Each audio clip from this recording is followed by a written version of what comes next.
İkinci dərsimiz əlavə yarım qrup elementlərindən olacaq. Əlavə yarım qrup elementlərindən ən çox dəmirdən danışacaq. Ümumiyyətlə, baxaq görək, əlavə yarım qrup elementləri hansı elementlərdir? Böyük dövrün elementləridir.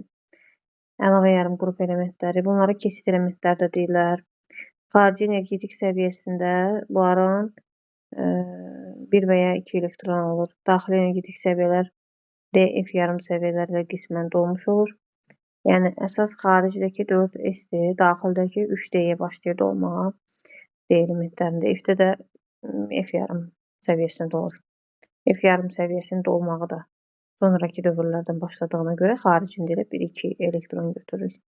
Yəni, əksəriyyətin xaricində 1 və ya 2 elektron olur. Bunlar hamısı metaldır və əksəriyyətli dəyişkən oksidaşma dərəcəsi göstərir. Məsəl üçün, orada bir dənə sink götürə bilərik ki, sabitdir. Əksəriyyət qalanları dəyişkən oksidaşma dərəcəsi göstərir. Sonra əlavə yarım qrup elementlərin ümumi yükü artdıqca metalların kimyəvi aktivləri bir qayda olaraq azalır bunlarda. Aktiv metallara baxmırıq. Aktiv metalları bilirik ki, yuxarıdan aşağı getdikcə nüvənin yükü artdıqca onların aktivliyi artır. Amma burada nüvənin yükü artdıqca onların kimyəvi aktivliyi azalır. Məsəl üçün, qızıldır, misdir. Bunlara baxanda qızılın kimyəvi aktivliyi misdən zəifdir. Biz bilirik ki, mis qatı duru nitratdan daxil olur, qatı sulfatdan girir. Amma qızıl girmir, qızıl çararağında həll olur. İndi bunlardan ən çox da yayılan dəmirdir. Dəmir qədim zamanlardan bizə lazım, məlum olan bir elementdir. Ən çox istifadə olunan elementdir. Dəmirin sıra nömrəsi 26, molekul kütləsi isə 56-ya bərabərdir. Bunun qısa elektron formulunu yazacağında nə demişdim sizə? 20-30 arası elementlərdə xromla mis xaric qalanlarında nə edirik? 3D yazırsan, 4S yazırsan, 26 deyil, tərsinə çevirib 62 üzərinə qoyacaq. Yəni 3D6, 4S2. Bura qədər təbii ki, elektronlar var. 1S2, 2S2, 2P6, 3S2, 3P6 mən qısa elektron formunu yazmışım. Valent elektronların sayı 8-dir. Yəni burada xarici energetik səviyyədə qısa elektron formunda nə görürüksə, xarici energetik səviyyə yox, qısa da nə görürüksə, onun deməli valent elektronları eləyir. Xarici energetik təbəqədə elektronların sayı isə 2-dir. Xaricidə 2-dir. Valent elektronlar isə 8-dir. Sizə ki, xarici energetik səviyyədə olan elektron sayı valent elektron neçə faizini təşkil edir? 2-8-i neçə faizini təşkil edir? 25%. Yəni, o formada yazırıq. Sonra dəyişkən valentlidir. 2-3 valentlik göstərir. Dəmir yalnız reduksiya edici hadisə göstərir. Ferium 0 olan neytral halda. Yalnız reduksiya edici hadisə göstərir, verə bilər. Amma müsbət oksidaşma dərəcəsi göstərsə müsbət 2 və ya müsbət 3 fərqli xassiyyət göstərə bilər. Məsələn, müsbət 2 həm elektron verib müsbət 3-ə çevirə bilər. Elektron verirsə oksidləşir, o reduksiya edici ya da elektron alıb ferium 0-a çevrilə bilər. Bu artıq onu göstərir ki, həm oksidləşdirici, həm reduksiya edici ola bilər. Belə, müxtəlif birləşmələri var. Məsəl üçün, dəmir 3 oksid, dəmir 3 klorid, nə bilim, duzları var. Dəmirin 3 oksidi var. Berium, dəmir 2 oksid, dəmir 3 oksid və dəmir qarşı oksid, ferium 3 olur. İndi gəldik bunun əsas yayılmasına. Alüminiumdan sonra ən geniş yayılmış metal hesab olunur metallar arasında. Oksigenli kükürdlü birləşmələr var. Yəni, aktiv metallar duzlar şəklində yayılır. Orta aktiv metallar oksidlər, sulfitlər şəklində yayılır. Pasiv metallar da oksid, sulfit şəklində rast gəlinir, amma ən çox külçə şəklində rast gəlinir. Və bunların ən çox birləşmələrindən hansıdır dəmirin? Ferium 2O4, bax, bunun adı maqnetit mineraldır və ya dəmir yanağı deyirlər. Ferium 2O3, bu hematitdir. Sonra ferium 2O3, vuraq NH2O, bunun adı limonitdir. Bax, burada hər ikisində ferium 2O3 olduğuna görə uşaqlar həmişə qarışdırır hematitdən limoniti. Mən deyirəm ki, limonitdə yanında su var, limonlu su yadınızda saxlayın. Limonitin içərisində su var, amma hematitdə heç nə elə belə tək yazılır. Belə yadda saxlaya bilərsiniz. Və ferium S2 ən çox istifadə olunan mineraldır, piritdir. Buna kükürt kolçidan da deyirlər, dəmirin alınmasına çox istifadə olunur. Ferium karbonat var, dəmir 2 karbonat sideritdir, dəmir şpat da deyirlər. Yəni bu cür formada yayılmışdır. Hemoqlobinin tərkibinə daxildir. Mineral suların tərkibində olur. Məsələn, mineral sular deyəndə ki, tərkibində hansı birləşmələr var? Hidrokarbonatlı birləşməsi. Çünki hidrokarbonatlar hamısı suda həll olduğuna görə, yəni dəmirin hidrokarbonatlı birləşməsi də suda həll olur. İndi dəmir karbonat biz bilirik ki, çökür. Karbonatlardan sulfidlərdir, sulfiddir, silikatdır, ortofosfatdır. Bunlardan ancaq natrium, kalium, amonium həll olur.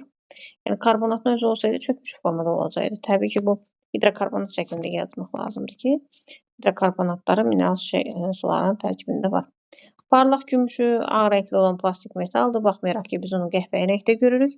O onun, yəni təbiətdə gördüklərimiz, o onun korroziya olmuş, yəni paslanmış formasıdır. İstilik elektrik cərəyanı yaxşı keçir, ağır çətinləyən metaldır və maqnitləşmə xassəsinə malikdir. Alınması necə alırıq? Təbii ki, bu orta aktiv metal olduğuna görə biz bilirik ki, orta aktivdir, passivdir bunlar. Pirometallurgiya üsulundan ən çox istifadə olunur, alınır. Pirometallurgiya nədir? Onun hər hansı bir oksidini götürüb, məsələn, hematit mineralını götürürəm, reduksiya edicilərin köməyi ilə, məsələn, hidrogenlə mən bunu reduksiya etsəm, dəmir üstəgələ H2O almış olaram. Sonra ferum 3O4-dür, alüminiumla reaksiya girəcək, buna termit qaynağı deyirlər. Alüminium klor üstəgələk dəmiri, yəni belə bir termit qaynağı reaksiyasını apara bilərəm və yenə də hematit mineralını götürüb CO-dan reduksiya edicilərin iştirakı ilə reaksiyasını apara bilərəm. Dəmir üstəgələk CO2 alınacaq. Belə. Amma bəzən duzlar formasında bunu alınıbsa varsa, onu suda məhlul elektrolizindən də almaq mümkündür. Amma ən çox dediyim kimi pirometallurgiya. Çünki bu ortaq tipli passivdir. Bunlar pirometallurgiyadan istifadə olunur. Elektroliz üsulundan ən əsas belə deyək, aktiv metallar alınır. O elektroliz üsulundan suda məhlulun yox, o da ərintisinin elektrolizi. Amma bu suda məhlulun elektrolizindən H2-dir, dəmirdir, katodda oksigendir, üstəgələ H2SO4 almaq mümkündür. Yəni bu yoldan almaq mümkündür. Amma dediyim kimi ən çox pirometallurgiya üsulundan istifadə etməkdən alınır. Kimyəvi xassələri: dəmir hidrogenlə reaksiyaya girmir, aktiv metallar hidrogenlə reaksiyaya girir. Dəmir yəni hidrogenlə reaksiyaya girmir. Oksigenlə birbaşa reaksiyaya girib, dəmir oksigenlə reaksiyaya girib, berium 3O4, yəni dəmir yanığı əmələ gələcək. Dəmirin oksidi su ilə reaksiyaya girmir. Hər hansı oksid olur olsun, su ilə reaksiyaya girməyəcək, çünki suda həll olmurlar. Ancaq reduksiya edicilərdən qarşılıqlı təsirdə olurlar. Berium 3O4 üstəgələk CO, buradan alınacaq dəmir, üstəgələk CO2 və ya berium 3O4 üstəgələk CO, burada oksid də alına bilər. Elə bil ki, qarşı oksidini ikivalentli oksidə çevirə bilər. Bu formada da almaq mümkündür. Halogenlərdən reaksiyaya girir. Dəmir H-xlorla reaksiyaya girəndə ikivalentli birləşməsi. Ancaq xlorla reaksiyaya girəndə isə berium xlor 3, yəni H-xlorla ikivalentli, burada isə 3 valentli birləşməsi alınacaq. Sonra H-xlorla isə yenə də o reaksiyadan yazaq. Berium üstəgələk H-xlor alınacaq. Dəmir 2 xlorid üstəgələk H2. Yəni bunlar haqqında berium 3 xlor, berium xlor 2 haqqında deyim ki, bunlar suda məhlulda turşunhit verən duzlardır, hidrolizə uğrayır. Məsələn, berium xlor 3 hidrolizə uğratsaq, nə əmələ gələ bilər? Hidrolizə uğratsaq. Xlor aktiv olduğuna görə, burada aktiv hissə olduğuna görə sudan özünə lazım olan hissəni götürəcək, yəni hidrogeni buradan alınacaq H-xlor, üstəgələk berium OH xlor və bu 3 valentli metal olduğuna görə bunun deməli berium OH xlor deyən görə H-xlor getdi, xlor 2, xlor 2. Yəni bizim 2 mol götürmüşük, hə, bu da xlor 2, 2 xlor qaldığına görə berium OH xlor 2, yəni əsas uzanacaq dəmir 3 hidroksixlorid əmələ gələcək. 2 valentli olanda da dəmir 2 hidroksixlorid əmələ gələ bilər.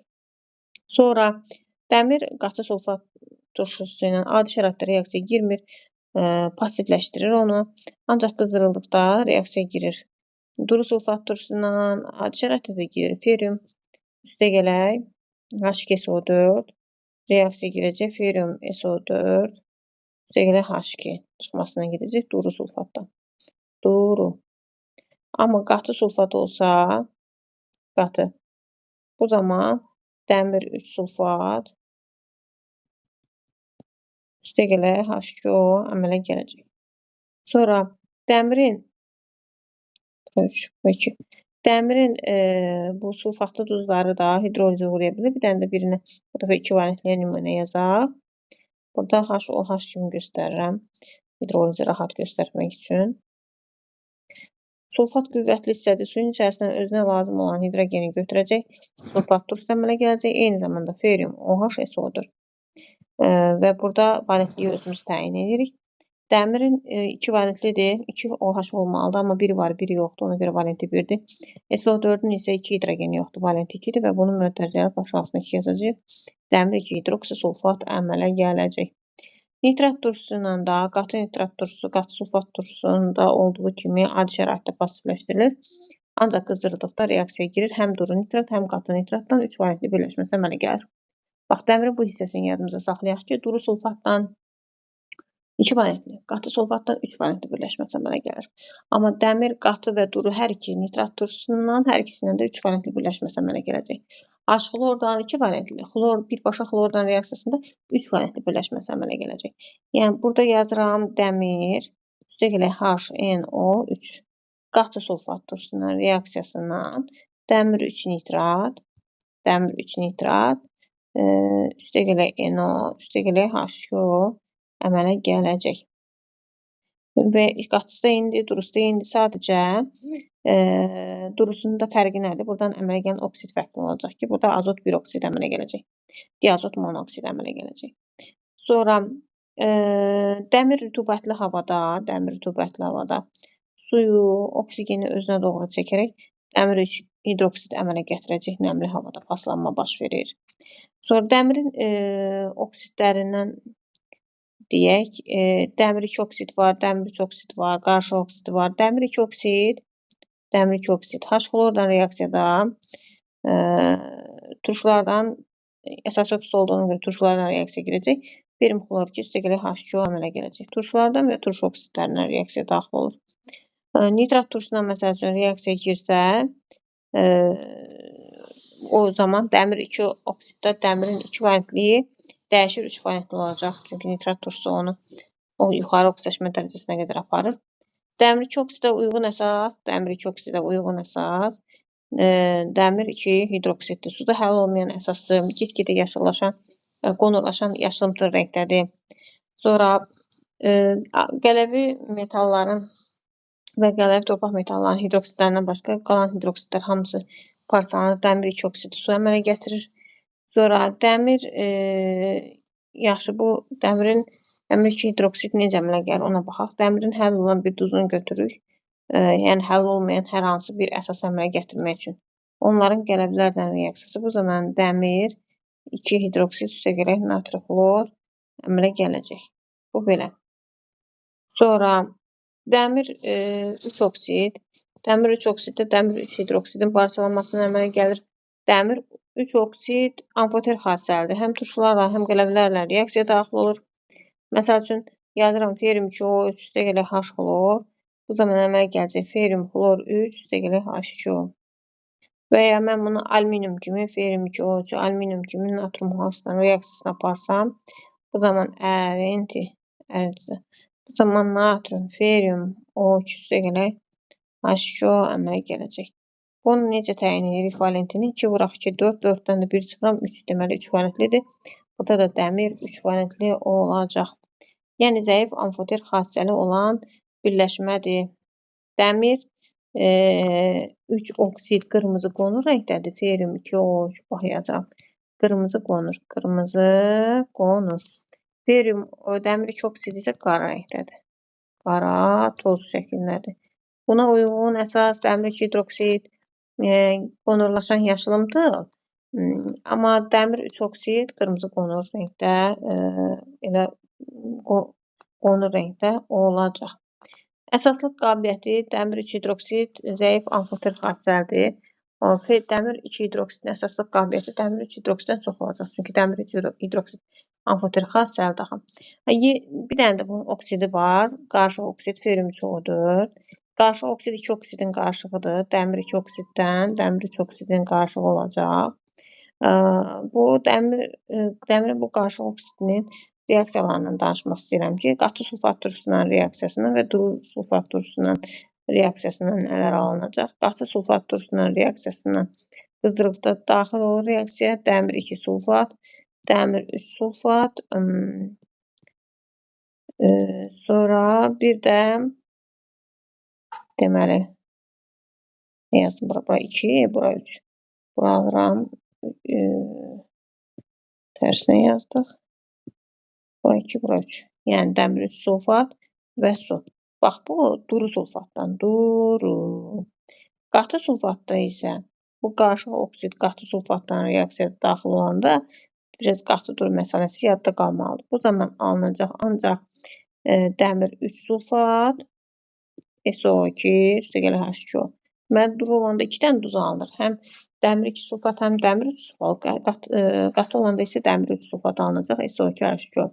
Yəni, bu da qarışıq oksiddən gedən reaksiyalar. Deməli, dəmir 2 hidroksiddən, dəmir 3 hidroksidin istəyirəm fərqini deyim. Baxmayaraq ki, bunlar dəmirin hidroksidləridir. Dəmir 2 hidroksid deməli, əsasi xassəlidir, əsasi. Dəmir 3 hidroksid isə amfoter xassəlidir. Dəmir 2 hidroksid deməli, əsasi xassəli deyə turşulardan, turşu oksidlərindən reaksiya daxil olur.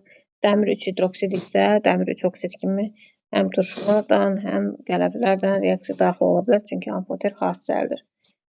Sonra, indi bunların dissosiasiyasına nə demək istəyirəm? Dəmir 3 hidroksid, dəmir 2 hidroksid nisbətən çətinliklə dissosiasiyadır, çünki amfoter xassəlidir və dəmir özündən zəif metalları öz özündən çıxardır, ondan da danışaq. Məsəl üçün götürürəm, dəmir, üstə gələk, deyək ki, miski sulfat. Bu reaksiya gedəcək, alınacaq FeMSO4, üstə gələk, mis. Bir də bu əsas lövhə məsələlərində bizə lazım olacaq. Məsələn, deyir, lövhənin kütləsi 16 qram artırsa, reaksiya daxil olan dəmirin kütləsini tap. Bu 56-dır, misdəki 64. Bunların arasındakı fərq 64 çıx 56, 8 qram. 8 qram artanda 56 qram dəmir reaksiyaya girirsə, yəni lövhə məsələlərində bu bizə önəmli faktordur ki, lazım olur bizə ki, reaksiya daxil olan metaldan ki, duzudan sıxışdırıb çıxaracaq metalı, reaksiyadan sonra alınan metal arasında fərq lövhənin kütlə artımı hesab olunur. Burada əgər 16 qram artım olarsa deyir, nə qədər dəmir reaksiyaya girir. Mən görürəm ki, 8 qram artım olur. Bunların arasındakı fərq 8 qramdır. Misdə 64, dəmirdə 56. 8 qram fərq olanda 56 qram dəmir reaksiyaya girirsə, 16 qram fərq olanda nə qədər reaksiya girəcək? Bu da eləyir 112 qram dəmir reaksiyaya daxil olacaq. Dəmir lövhə misk nitrat məhlulundan salınıb. Reaksiya zamanı 16 qram reaksiya zamanı fərq 16 qram olarsa, bu zamanda 112 qram dəmir reaksiya daxil olacaq. Yəni belə. Sonra indi bir-iki dənə istəyirəm bunlara aid məsələ verim. Məsələn, belə bir məsələ verə bilərik ki, tərkibində kütləcə 98% dəmir olan 10 ton çubuğun almaq üçün 12,5% qarışığı olan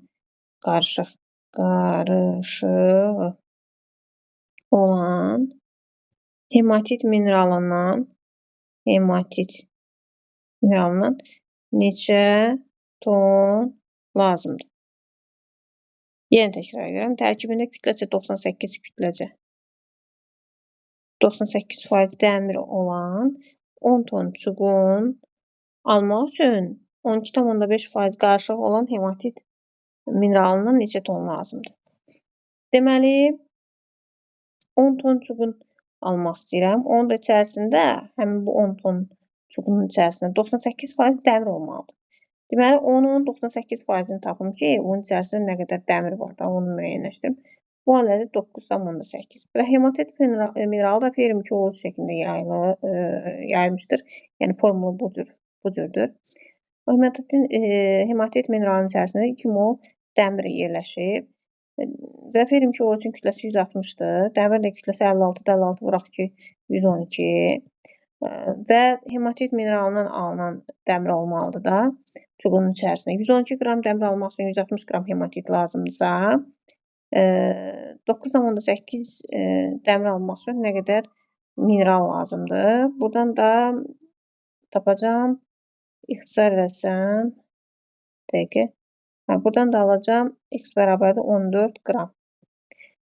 Deməli, 100%-in də 12,5% qarışıqdırsa, yerdə qalan 87,5% də eləcək nə? Təmiz. Təmiz. Bax, bu 14 qram ki var.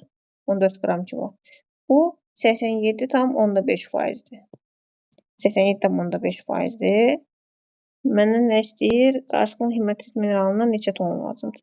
Bəs 100% hematit mineralı neçə qramdır? Deməli, bir də izah edirəm. 160 qrama 112 qram lazımdır. Mən də bilirəm ki, çubuğun içərisində 98%, yəni 9,8-i dəmirdir. Onun üçün də mənə 14 qram hematit mineralı lazımdır ki, amma bu hematit mineralının isə bu təmiz 14 qram, elə bil ki, bu 14 qram mənə reaksiyada lazım olandır, təmizdir də. O hematit mineralın tərkibində elə hamısı hematit deyil ki, hamısı ferum 2OH birləşməsi deyil ki, onun içərisində deyir ki, 12,5 qram qarışıq var. 100-ün 12,5% qarışıqsa, yerdə qalan 87,5% təmiz olacaq da. Mən də reaksiyada istifadə elədiyim o təmiz hissədən gələn hematitdir ki, ondan istifadə eləmişəm də, qalanlar qarışıqdır, bilmirəm hansı maddələrsə. 14 qram 87,5%-də 100% o hematit mineralı neçə qram eləyəcək? Oradan da tapacağım ki, X bərabərdir 16. Yəni, bu cür formada məsələlər var. Məsəl üçün deyir, tərkibində 80% pirit olan, ferum S2 olan 80% pirit olan 300 kiloqram filizdən neçə kiloqram dəmir almaq olar?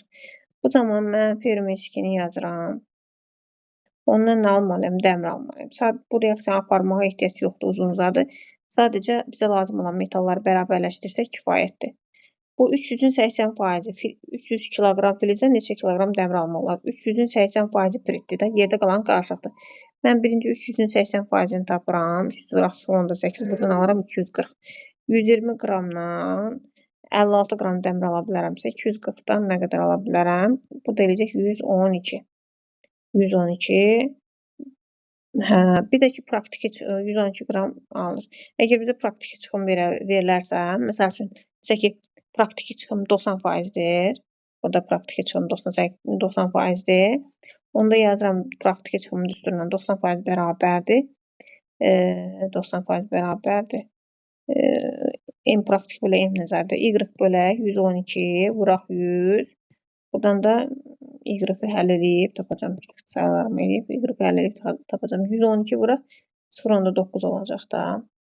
Vuraq görək nə olur. 112 vuraq 0,9. Buradan da alacağım. Y bərabərdir 100,8. Yəni deməyim odur ki, birbaşa verilərsə belə hesablamaq mümkündür 100% çıxımdan. Amma praktiki çıxım verilərsə, praktiki çıxımı əsasən hesablayırsan. Ki 90% praktiki çıxımla M nəzərini bilirik. Ona əsasən 90% praktiki çıxımdan hesablayırıq. Bu belə. 100-ün içində 90-dırsa, yəni 112 nə qədərin içindədir bu formada da eləmək olar. Deməli, dəmir haqqında bu qədər.